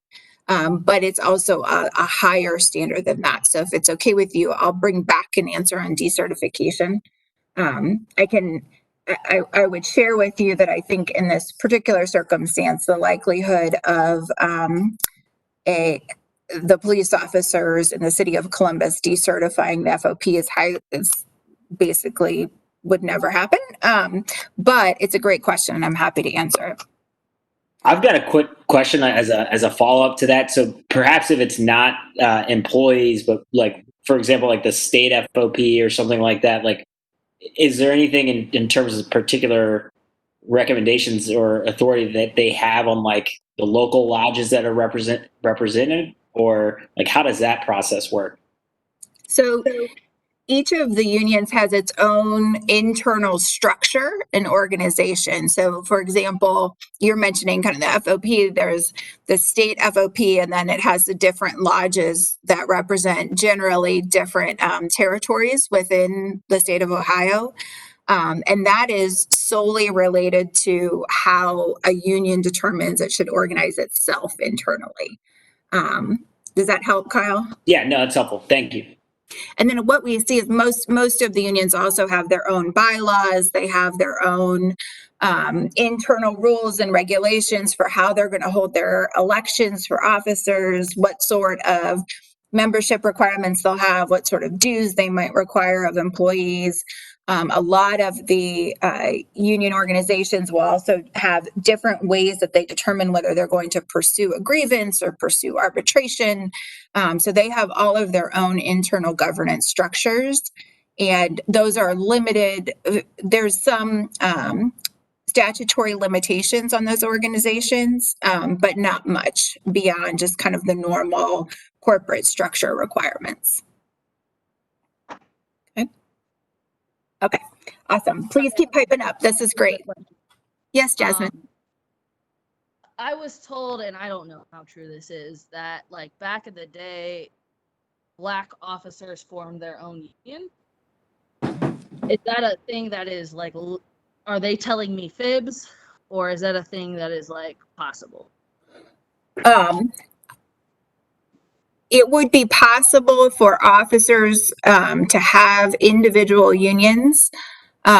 Currently, most of the organizations actually, like, for a long time, until the last year, you were able to require individuals to pay dues regardless of whether they were a member. So only in the public sector, we're just focusing on public sector. You could require an officer to pay dues regardless of whether they chose to be a member of the union. They would pay a reduced fee. It was called a fair share fee, but it was still pretty significant. So what we saw, Jasmine, was a lot of people choose to be a part of the union because it didn't cost them that much more and it afforded them greater protection. So we certainly saw some segments prior to, again, a year ago, there was a Supreme Court case that made that unlawful. But we definitely saw people choosing to participate that might not have wanted to participate because they were going to have to pay money to the union anyways. So we've seen that, but then we do see that there are, in certain circumstances, there can be different unions vying for representation of the same groups of employees. Typically, that's prior to election. Once an election has been had, which is what happened here, then there is one exclusive bargaining representative. So prior to either the ability to have an exclusive representative under the 1983 law, there certainly could have been a Black officers union and a white officers union, and in lots of ways it would make sense if that had existed. But once 1983 came in and came through and 4117 was implemented, and once officers had voted for representation by Lodge 9 then the only way to remove that representation and that right as the exclusive representative of those officers would be through the decertification process that you asked about previously. There was, and I want to say back in 1980, between 1980 and 1990, a Black police officers group called Police Officers for Equal Rights. Officer Moss was the president of that organization. That organization was created at the time that the Black officers sued the Columbus Police Department for discrimination. They were not an official collective bargaining unit, but they served as a de facto collective bargaining unit and oftentimes assisted officers through the grievance process and other matters that related to the enforcement of the union contract, and particularly as it related to any disciplinary action. So I think that's what you may be speaking to, Jasmine. And thank you, Fred, for that additional insight.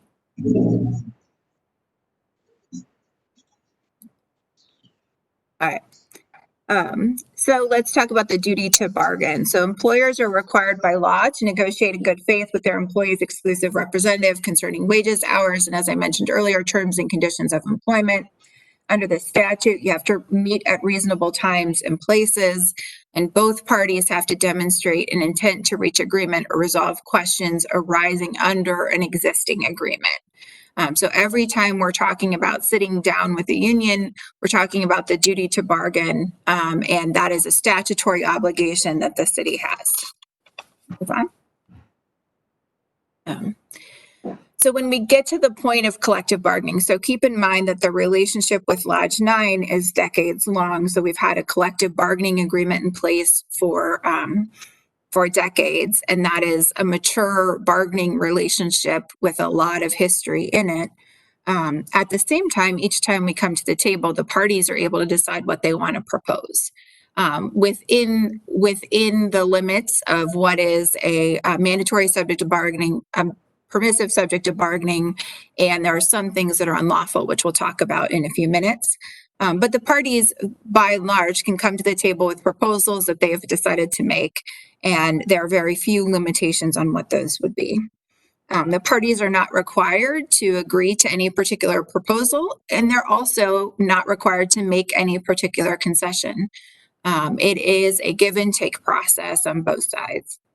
By statute, CBAs are limited to 3-year terms. There is a kind of general understanding in the public sector, in Central Ohio at least, that absent unusual circumstances, we are talking about whether there's a 3-year agreement in play. That's typically what we would expect, again, absent unusual circumstances. And then we have to bargain in good faith. And so there's a definition of that. So bargain collectively is the performance of the mutual obligation of the employer and the representative of the employees to meet at reasonable times, confer in good faith. We're going to talk about wages, hours, other terms and conditions of employment. And then again, such obligation does not compel either party to agree to a proposal or require the making of a concession. So I mentioned there are some subjects that are mandatory, there are some that are prohibited, and some that are permissive. So the mandatory subjects are wages, hours, terms, and other conditions of employment, as well as continuation, modification, or deletion of an existing provision of a collective bargaining agreement. And that's really critical here, where we do have a mature labor relationship, because we have a mature contract. So anything we're talking about that might continue, modify, or delete any provision, any component of that agreement is going to be a mandatory subject of bargaining. There are certain prohibited subjects. That's really the conduct and grading of civil service exams. So Laura was mentioning anyone who's in the within a bargaining unit is going to have a civil service exam process for promotions, and we are not allowed to bargain about the conduct of those those exams or the grading of them. It is prohibited. We're not allowed to bargain about the establishment of the eligibility list for entry positions. That's all going to be through the Civil Service Commission, or about the original appointments from an eligibility list. There are permissive subjects, and that's organizational structure, methods, and processes that might be used by different departments. And that is certainly something that I can share with you. And to the extent that you all have spent any time looking at the agreement itself, you'll identify that the parties have certainly in this instance engaged in bargaining about some of these permissive subjects along the way. You must bargain on management and direction of the governmental entity if it affects the wages, hours, and terms and conditions of employment. So we'll talk some over the course of this meeting and the next about there are some decisions that the city can make without bargaining. However, it might still have an obligation to bargain over how that decision affects the members of the bargaining unit. So it can make the decision and then it might still have an obligation to bargain.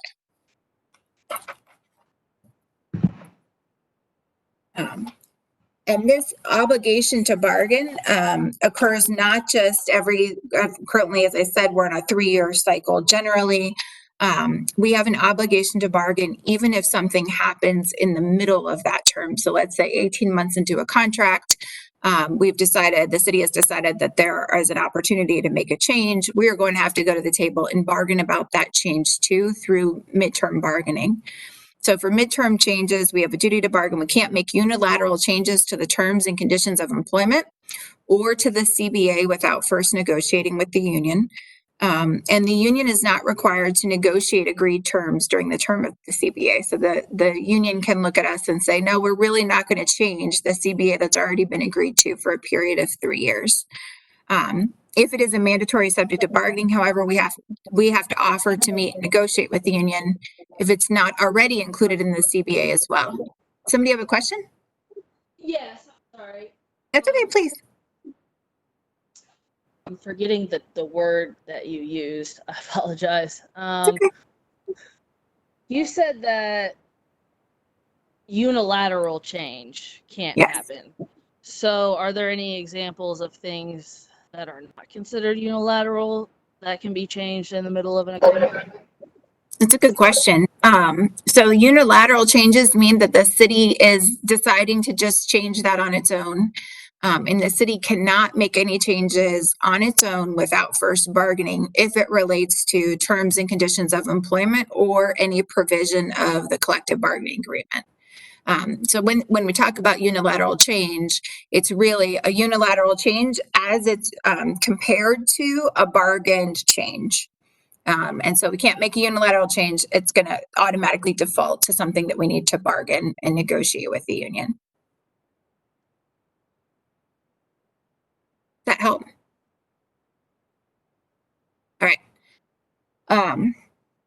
If it's a permissive subject, this is the one place where we could potentially make a unilateral change if it's a permissive subject of bargaining. So if it's related to, go back to that definition, organizational structure and methods and processes for departments, and this might come into play as you all are looking at how the CRB would be created and specifically its existence.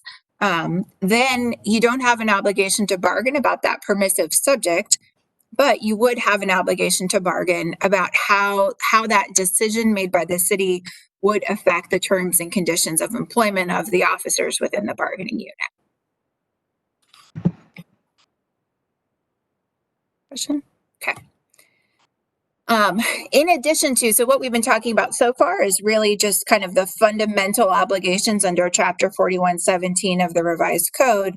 But in addition to those statutory obligations that the City of Columbus has, there are also some components within the CBA itself that overlay those same obligations. So when we look at midterm bargaining, there's the kind of general legal requirement under 4117, but then the CBA also in Article 38.4 talks about what we're going to do if we have a midterm bargaining issue. And there it says the city has to notify the lodge of any proposed changes that are not specifically addressed in the contract. So proposed changes that relate to the contract and the terms and conditions of employment, but might not be specifically addressed. The lodge has 10 calendar days to demand effects bargaining. And then there will be a period of good faith bargaining for 30 to 45 days. mediation for 30 days or until the parties decide they've reached an agreement or impasse. And then the city is able to implement its last offer or choose to maintain the status quo. And then the issue is going to go to arbitration, and the arbitrator's award would be incorporated into the contract automatically. It would be final and binding unless or until the parties negotiated something different. All right. I mentioned this a little bit earlier. Remember, I said at the beginning that Lodge 9 is the exclusive representative for the employees within the bargaining unit. Essentially, the way that this, kind of the flip side of that, is that the employer is prohibited from dealing directly with employees concerning the terms and conditions of employment. So you can't undermine the union by announcing bargaining strategies or making changes to mandatory subjects without first dealing with the union. So anytime we're talking about something where there might be a mandatory obligation to bargain, we have to deal with that directly with the union as compared to making general pronouncements or dealing with a subset of the officers who are represented by Lodge 9. Past practice is a really critical thing to understand. Both, again, this has a statutory component as well as a component within the CBA. So generally, past practice, it informs how ambiguous language in the CBA is applied. So maybe there are some places where you would look at a CBA and say, I'm not entirely sure what that would mean, or we're not clear on the way that was intended to be implemented. Then what an arbitrator or a judge would look at is how have the parties applied that language in the past? What's the practice of the parties as it relates to this issue? It can be, but is not always binding under the law. So under the law alone, you can eliminate non-contractual practices. So things that might have filled in the holes in a collective bargaining agreement over time, an employer can eliminate that by providing the union written notice of the eliminated practice and a description of the new practice. But where we have some additional challenges in this particular contract is that there's also Article 2.7, which governs past practice and benefits. So again, this is a place where there's a statutory obligation, and the CBA is kind of overlaying that with maybe some additional restrictions. Article 2.7 of the FOP CBA says the city agrees to continue all existing practices and benefits during the term of this contract, and the chief of police, with the approval of the public safety director, please. Do you have a question? Okay. Shall determine all past practices and benefits. If the lodge disagrees as to whether a past practice or benefit does exist, the lodge is then able to file a grievance over the matter at step 4. So this is a place where if we were only looking at the statutory obligations, the city would be able to just put out, here's we've identified a past practice, we've decided we're going to eliminate, we've given you notice of that, and now here's what we're going to do instead. Under the CBA, it creates a right to grieve any changes to past practice or benefits, and take that straight to step 4 and through the grievance procedure for a final and binding decision by an arbitrator as to whether or not a past practice or benefit exists. Certainly, the Labor Relations Committee has the right to discuss a past practice or benefit and whether one exists, but the lodge also maintains the right to grieve any decision by the city to change a past practice. Okay. 411709B1 requires a grievance provision. So there's a limitation within represented employers in the state of Ohio. They always must have the right to grieve. Under the statute, there's a right to pursue litigation if a grievance is not resolved. And what that would mean is if an employee, for example, were terminated, if we were only in a statutory situation, the employee would be able to grieve, raise that concern with the employer. And then if the employer and the employee did not resolve it in a way that was suitable or amenable for the employee would be able to sue in common pleas court. Typically, what you will see within collective bargaining agreements is that grievance and arbitration go hand in hand. And there's a benefit to that for public sector employers because arbitration generally is less expensive, it moves more quickly, and it can be a more efficient process, although it certainly has its challenges. The CBA in Article 12 provides the grievance procedure. It's any unresolved question or dispute regarding interpretation and application of terms of the contract. So it's anything that falls within the bounds of the contract. The employee files the grievance, and then there's a several-step process that includes the individual supervisor looking at the grievance. It can include the deputy chief within that employee's chain of command. It includes the chief having a hearing and then an appeal to the safety director. Certain different types of grievances can be filed at different places within that process, but generally it's that 4-step process. And then step 5 is arbitration. So the lodge has to initiate within 14 days of receipt. The lodge has the opportunity to pursue arbitration. The city has a permanent panel of 6 arbitrators. The parties select one of those arbitrators to hear the dispute. The arbitrator's authority is limited in that the arbitrator shall have no authority to add to, detract from, modify, or otherwise change any of the terms or provisions of the CBA. Doesn't mean that they're unable to interpret questions related to the CBA, however, and typically that's, of course, where we would call upon them for their assistance. The arbitrator shall render in writing the findings as quickly as possible within 30 calendar days after the close of the hearing or the receipt of the post-hearing briefs, whichever is later. I would note for you that there's no enforcement mechanism as it relates to the arbitrator. You would not probably find that in any collective bargaining agreement. So typically, even though it says 30 days, it might take longer for an arbitrator to render a decision, and the parties generally allow the arbitrator the time necessary. The contract itself, by law, as I said, a contract is limited to a 3-year period. However, the parties can negotiate a term that's less than 3 years, and the parties here typically do 3, but I think on occasion have done something shorter. Article 38 of the contract governs this. There is a retroactivity provision, and essentially what that means is if the parties don't reach agreement by the time that the CBA expires, the lodge members, the bargaining unit members will still receive retroactive benefits that might be negotiated. So for example, if we were to negotiate a 1% wage increase, a 3% wage increase, a 5% wage increase, but we didn't have the contract finalized by the date of its extension, or I'm sorry, of its expiration, all of the bargaining unit members would receive a retroactive pay increase. So really what they would receive is a lump sum payment that makes up the difference. The duration of the contract, or Article 38, also requires ratification by lodge membership and approval of city council. And there is the dispute settlement procedure in RC Chapter 4117 if the parties do not reach an agreement, and we'll talk at length about that as well. Another component that we thought was important to highlight for you today is Article 19.4.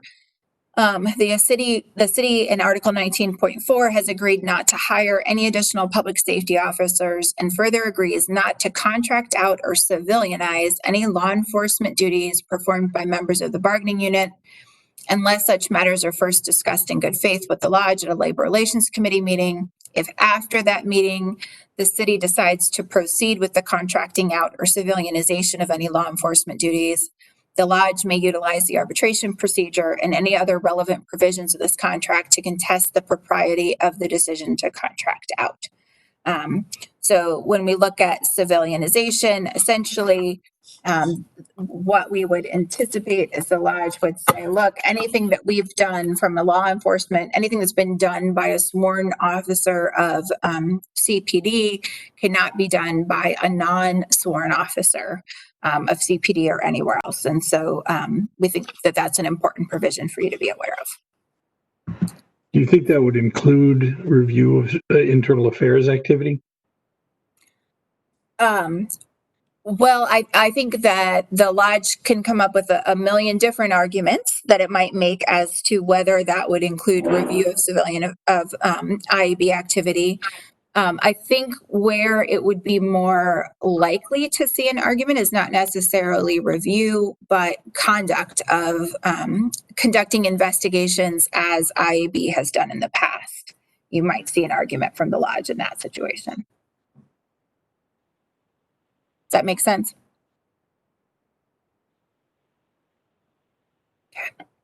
Okay. Impasse process. Okay, so let's say, as has happened in the past, that the parties go to the table, we we do everything we're supposed to do, we negotiate in good faith on both sides, and we are not able to reach an agreement that is suitable to either, and really to both sides. It's important to understand that generally, most employees, including most public sector employees in the state of Ohio, have the right to strike if the parties don't reach agreement at the table. We call it at the table. So strike permissive employees, and that's actually the second bullet point on this side. Again, public sector employees, they have to provide 10 days written notice of their intent to strike. And then after that 10 days, if the parties have not reached agreement, then those employees can go out to strike. However, by statute, there are certain types of employees who are prohibited from striking within the state of Ohio. And that includes members of a police or fire department, members of the state highway patrol, deputy sheriffs, dispatchers employed by a police, fire, sheriff's department, the state highway patrol, and a lot of others. But for purposes of this discussion, it's important that you understand that in the state of Ohio, police officers may not strike. And when the statute was put into place, there was a recognition that that was a right that many employees have, including many other public sector employees. And so it was a decision made that there needed to be another way to resolve when the parties are unable to reach agreement at the table. So what does that look like? Let's talk, we'll kind of dial back for 1 second about kind of how we even get to collective bargaining. So one of the parties would have to provide a written notice of the proposed termination, modification, or successor agreement not less than 60 days before the expiration or proposed termination or modification of that agreement. And then they say, we'd like to bargain. We have to notify CERB. I can tell you that 60-day notice has already been provided with the FOP. So there are some limitations about what I can share with you here today, but certainly this general kind of basic information is awesome to do. So there is an agreement that the parties will bargain. We've already received that 60-day notice. CERB has already been notified. And then if we're unable to reach agreement, we can choose to submit the issues to a mutually agreed upon dispute settlement procedure anytime we want. It says prior to 45 days before expiration. But I can tell you that typically we will even go beyond the expiration because the process can take a long time. We can request for CERB to intervene at any point, and CERB generally will appoint a mediator, and they generally do this as a matter of course so that we have a mediator that we're able to rely upon early on in the process. Anytime after that mediator is appointed, either party may request a fact-finding panel. I'll share with you that under the statute, it says a fact-finding panel. More often than not, we actually have an individual fact finder, which can help the process move a little more quickly. That fact finder is appointed by CERB. The fact finder tells us the times and place of hearings. We work that out, obviously. And then the fact-finding panel, either if it's multiple people acting by a majority of its members or if it's an individual, is going to transmit its findings of fact and recommendations on the unresolved issues to the public employer and the union involved. And to the board, it says 14 days after appointment, unless the parties mutually agree to an extension. We did go to fact-finding with the FOP during the last round of negotiations. We had 6 full days of hearing over the course of about 3 months. Just trying to kind of work through all of those issues in everyone's schedules. So we went through that process. Essentially, when you're going to fact finding, what you're doing is you're looking at, look, here's everything we've exchanged. Maybe in 38 articles, we were able to agree as the parties on 23 of those articles, which means we're going to have what? What's that leave us with? 15 that remain open. And so you're going to the fact finder and saying, here's why we believe our position is correct. Here's why we believe a 3% wage increase is appropriate given the city's budget. Here's why we believe that it makes sense for the city to be able to design its own job descriptions without having to bargain. The union is coming forward and saying, here's why we think 3% is not a sufficient wage increase. And really, we think 4 or 5 is more reasonable.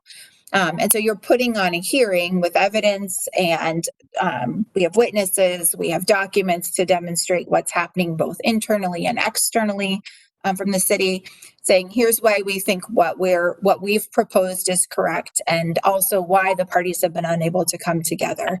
And the fact finder, as this third party, is coming in, listening to both sides, and then saying, okay, look, here's some facts I've found.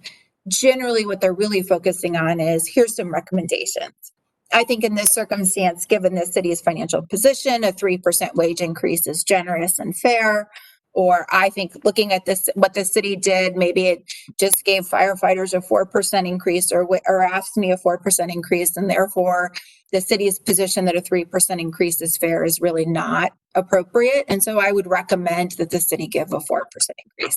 So the parties are coming in, we put on our cases, the fact finder makes a recommendation.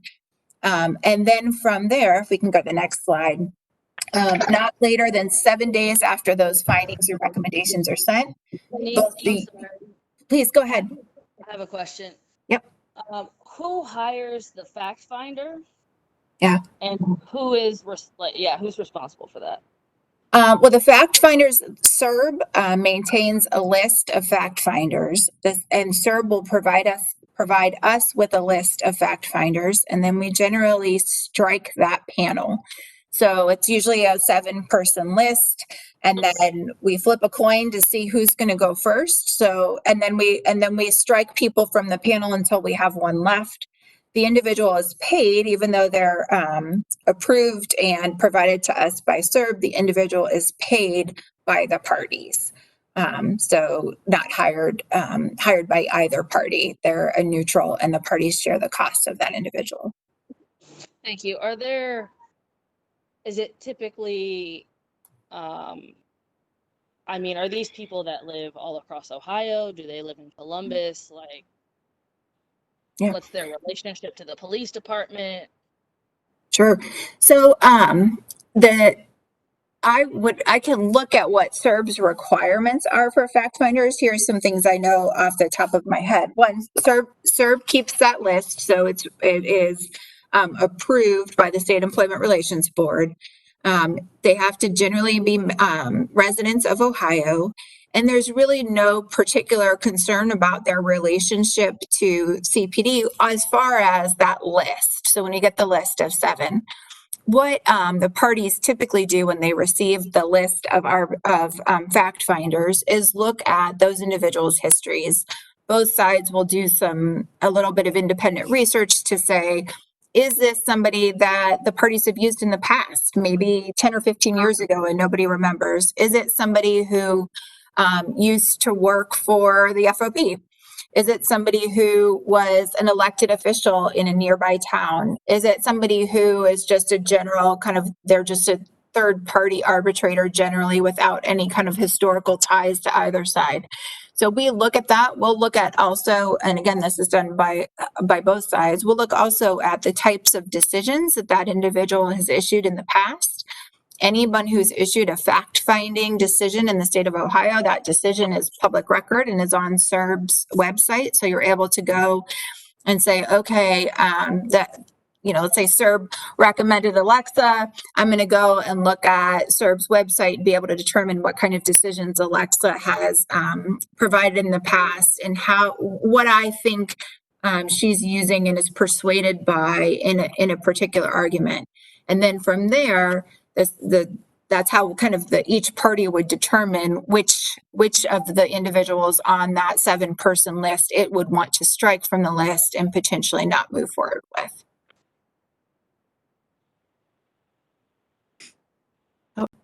That's good. Thank you. You're welcome.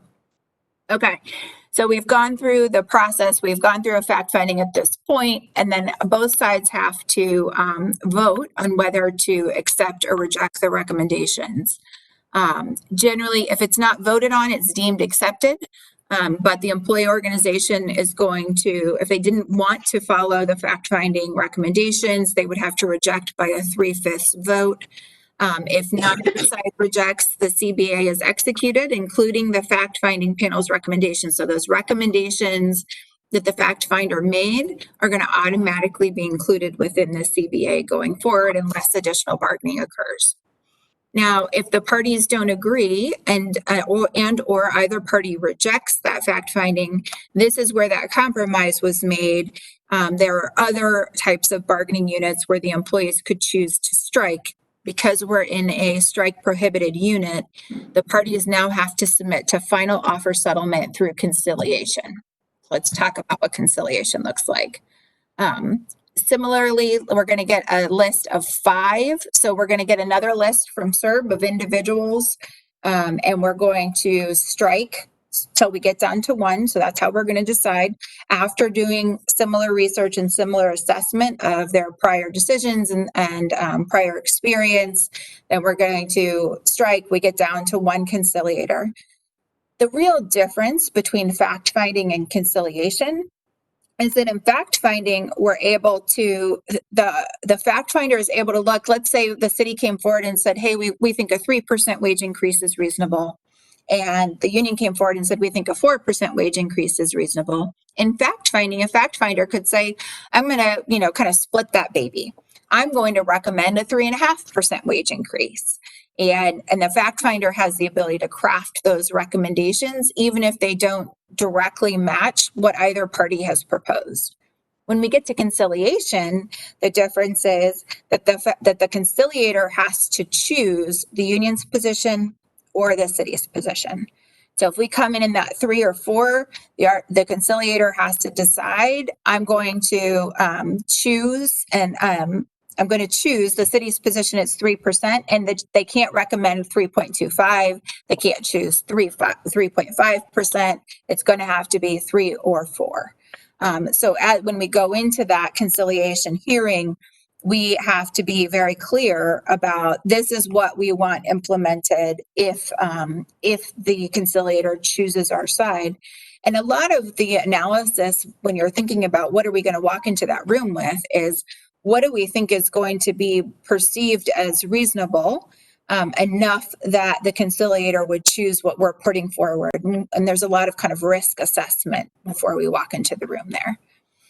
When the conciliator issues a decision, then that is, and it's on an issue, they give it's on an issue by issue basis. So maybe we have wages, we have insurance, and we have some rule changes that we were making proposals on. It's not because the conciliator has to say, I side with the city on everything that the city brings forward. Maybe the conciliator would side with us on wages and side with the union on insurance, and then, split the way he or she is going to decide on the different rule changes. But it's an issue by issue basis. Both the fact finder and the conciliator are persuaded by a lot of different factors, and these are listed in the statute, the sorts of factors that have to be considered. So it's the past CBAs between the parties. It's the comparison of the issues with those for other public and private employees doing comparable work. So looking at what other folks, both employed by the city and elsewhere, are being offered in these situations, the interest and welfare of the public, which is where we can find some more interesting arguments overall, and the ability of the employer to finance and administer the issues proposed, and certainly the effect of the changes on the normal standard of public service. The conciliator then, as I said, makes those written findings of fact and promulgates a written opinion and report, which is going to be a binding mandate and must be included in the collective bargaining agreement going forward. I got a note that there's maybe it's time for us to kind of pause and have further conversation next time. So thank you, Mo, for that instruction. Next time we can talk a little bit about what unfair labor practices look like. I think it's important for you to understand that because it'll affect kind of some of the additional limitations on how the parties conduct themselves. And then we'll also talk some about the changes that we achieved during the last round of negotiations. Thanks, Jenny. A lot of information and very, very valuable. A lot of questions that have been coming up around collective bargaining. So for the work group, certainly today we wanted to overview the process before we start to move into specific items that you all will be either asking for or recommending, and to figure out what the implications of those things might be as it relates to the collective bargaining process. So we wanted to overview today. If you have additional questions around the process that maybe you want to understand something a bit more, go ahead and send those questions to Matt or Kate, and we can actually get those answers offline and provide them as a pre-read to our next meeting. And then the next meeting, we will actually get into a bit more the actual practical process and some of the things that will need to be a part of this year's upcoming negotiations. So again, thank you, Jenny and Alexa, for all the support there. As we prepare to close today, wanted to just remind you of first of all, the next meeting, which will be on October 6th. You should have that date already, 4 to 6. Will be our next work group meeting, number 5. And from today, a lot of good feedback on the items for the CRB. We will probably bring back an additional conversation around the Inspector General. We weren't able to really get into that again in terms of decision points today, but a lot of that emanates from the CRB conversation. So we also had a couple of items we need to follow up around in terms of additional information. And so we will also tee those up for meetings 5 and 6 that are upcoming. So with that, Matt, I don't know if there's any closeout items on your side before we get ready to close. No, Mo, I think that's it. Thank you so much. All right. All right, Quick folks, question. any just final comments? Go ahead. I think that's Fred. Are we using the same link, or will there be a new link sent out? For the WebEx, you mean? Yes. There traditionally is a new link, but Denise, I'll let you respond. Okay, all right. New link. Yeah. So I think every meeting invitation should include will include the new link. So just make sure you're monitoring that. Yes, that's correct. Appointment. All right. Anything else as we close today from the work group? Hey Mo, it's Jasmine. I think one thing I had asked about that I'm not sure we covered was if civilian review boards, when sort of making a recommendation, could recommend to like take an officer's pension. If somebody could look into that, that would be fantastic. You're asking if the CRB would have the power to do that? Is that your question? Right, like it could recommend a 2-week suspension, you could recommend a month of desk duty, and you could also recommend that you take an officer's pension. So what are the disciplinary powers of the CRB? Okay. Yes, noted. Thank you. Yeah, well, this is Stephanie. Wouldn't that be a part of the contract to be able to do something like that? Yes, but I think all of this has to be approved through the contract. Yeah, I was building to Jenny on that. Yeah. I also wonder if there are limitations in state law to that because of it's a state pension system. There are. So under Ohio law, all of our public sector employees are entitled, they have certain rights to their pensions based upon the state law and the pensions of the pension systems. So there are certain things we can do related to contributions in a collective bargaining agreement. But they're very, very limited what we're able to negotiate in that. And there's very strong limitations on when or how any public sector employee would lose their right to their pensions. So for ours, it would be OPNF, Ohio Pension and Fire, Ohio Police and Fire.